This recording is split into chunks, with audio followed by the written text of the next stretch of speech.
Si Ginoong Charles Hoskinson, ang founder ng Cardano, ay nagpahayag po ng papuri kay XRP. Anya, ang token na ito ay may tunay na community, malinaw na pamumuno at tiyak na layunin. Ano kaya ang kanyang ibig sabihin dito?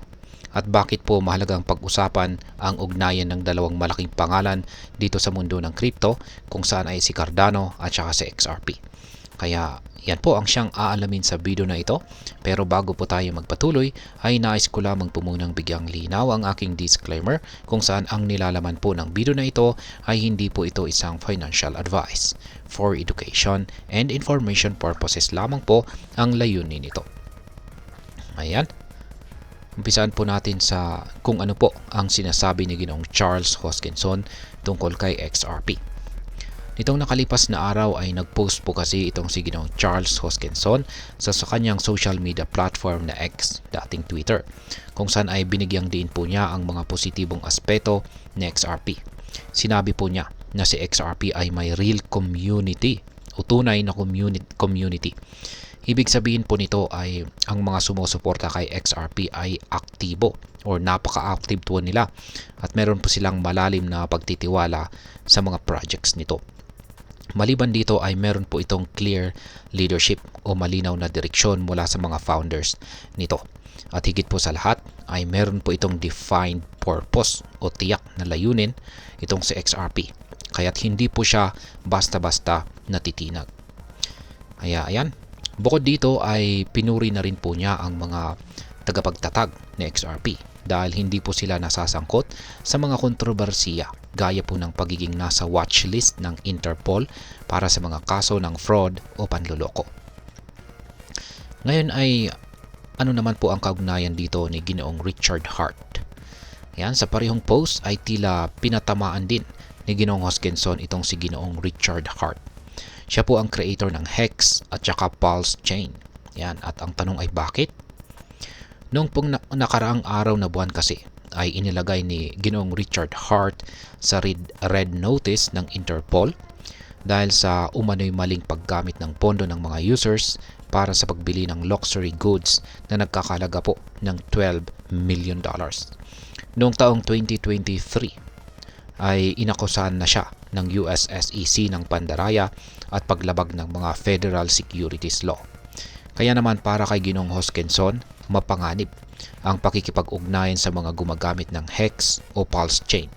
Sa katunayan ay may bago po siyang polisiya at ito po ay ibablock niya ang anumang ex-profile na nagpro-promote ng Hex o Pulse Chain.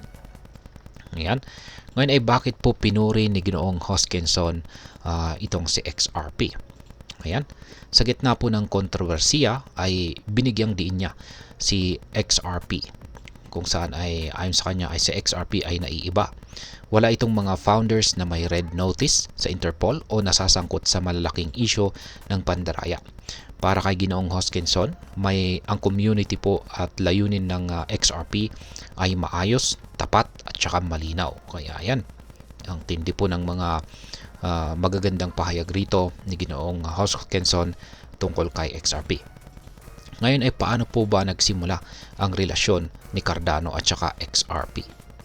Yan, bago pa man ang papuri na ito ay hindi po naging maayos ang relasyon ni Ginoong Hoskinson sa XRP community.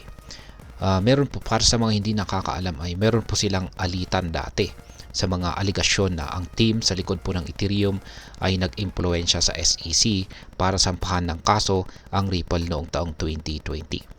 Pero noong nitong November, humingi po ito si Ginoong Hoskinson ng tawad sa isang live stream at inialok ang posibilidad ng partnership kay Ripple. Kabilang po dito ang ideya na ang RLUSD stablecoin ng Ripple ay maila-launch sa Cardano blockchain.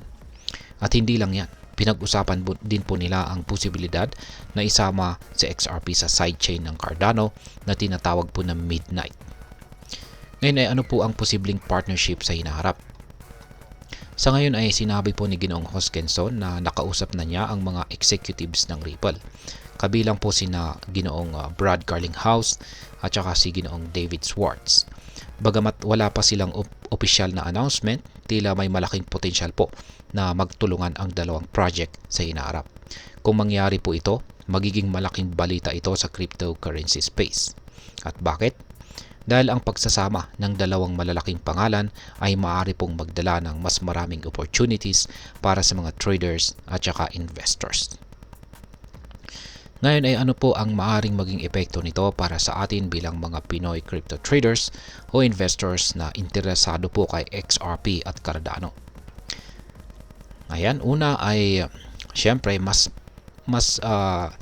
mataas po, magkakaroon po ng mas mataas na kumpiyansa dito kay XRP. Dahil sa positibong komento ni Ginoong Hoskinson, maaari pong tumaas ang tiwala ng mga tao kay XRP. Magandang pagkakataon po ito para sa mga may hawak or holdings ng XRP. Pangalawa ay ang potensyal po na pagtaas ng presyo ni XRP. Kapag lumakas po ang demand dahil sa papuri at posibleng partnership, maaring tumaas ang presyo ni XRP. Kaya't maganda pong bantayan ang market trends.